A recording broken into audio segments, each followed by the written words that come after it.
আসসালামু আলাইকুম প্রিয় ভিউয়ার, আশা করি সবাই ভালো আছেন। দেশ বিদেশ থেকে যারা আমার ভিডিও দেখছেন সবাইকে শুভেচ্ছা। ভাষা না জানার কারণে দৈনিক জীবনে চ্যালেঞ্জের মুখোমুখি হতে হয়। এই নিয়ে এই ভিডিও আজকের ভিডিওটি যদি আপনি না টেনে সম্পূর্ণ দেখবেন, অবশ্যই খুব তাড়াতাড়ি আরবিতে কথা বলতে পারবেন। তুমি 1 কেজি মাছ নিয়ে আসো, তার আরবি অর্থ হবে ইনতা জিব ওয়াহিদ কিলো সামাক। এখানে সামাক মানে মাছ, জিব মানে নিয়ে আসো, ওয়াহিদ মানে এক, ইনতা মানে তুমি। তাহলে আমরা শিখলাম ইনতা জিব ওয়াহিদ কিলো সামাক।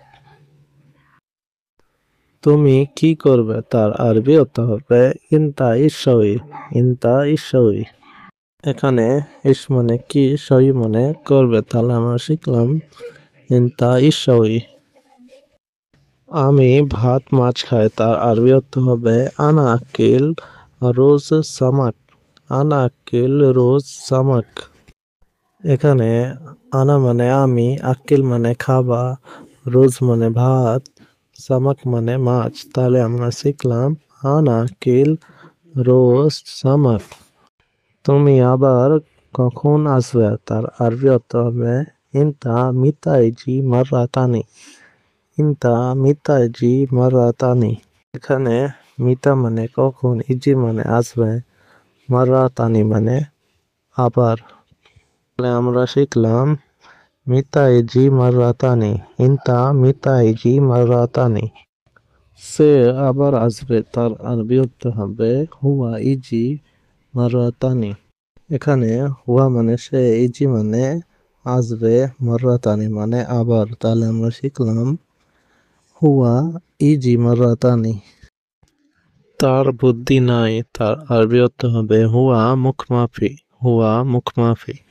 এখানে মুখ মানে বুদ্ধি, মাফি মানে নাই। তাহলে আমরা শিখলাম হুয়া মুখমাফি।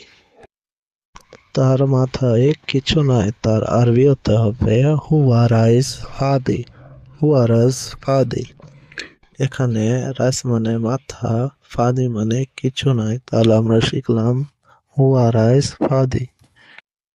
তার বিবেক নাই, তার আরবি অর্থ হবে মাফি দামির।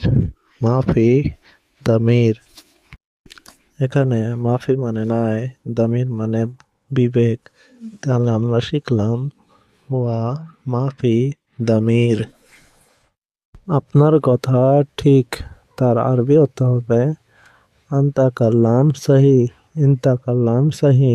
এখানে আন্তা মানে আপনার, কাল্লাম মানে কথা, সহি মানে সঠিক। তাহলে আমরা শিখলাম আন্তা কাল্লাম সহি। আমি তার সাথে কথা বলি না, তার আরবি অর্থ হবে আনা মাফি কাল্লাম হুয়া সাওয়া সাওয়া। আনা মাফি কাল্লাম হুয়া সাওয়া সাওয়া। এখানে আনা মানে আমি, হুয়া মানে তার, কাল্লাম মানে কথা বলে, মাফি মানে না। তাহলে আমরা শিখলাম আনা মাফি কাল্লাম হুয়া সাওয়া সাওয়া। সে প্রতি মাসে দেরিতে বেতন দেয়, তার আরবি অর্থ হবে হুয়া কুল্লু সাহার আতি রাতিব তাখির।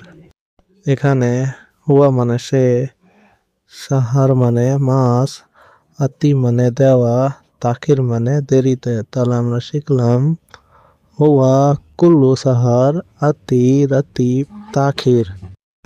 আপনি কি কাজ জানেন, তার আরবি অর্থ হবে আন্তা ইশগুল মালুম।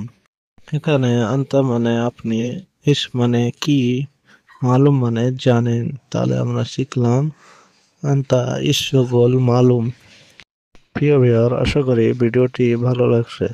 অবশ্যই ভিডিও ভালো লাগলে একটি লাইক এন্ড শেয়ার করে সাবস্ক্রাইব করে দেবেন।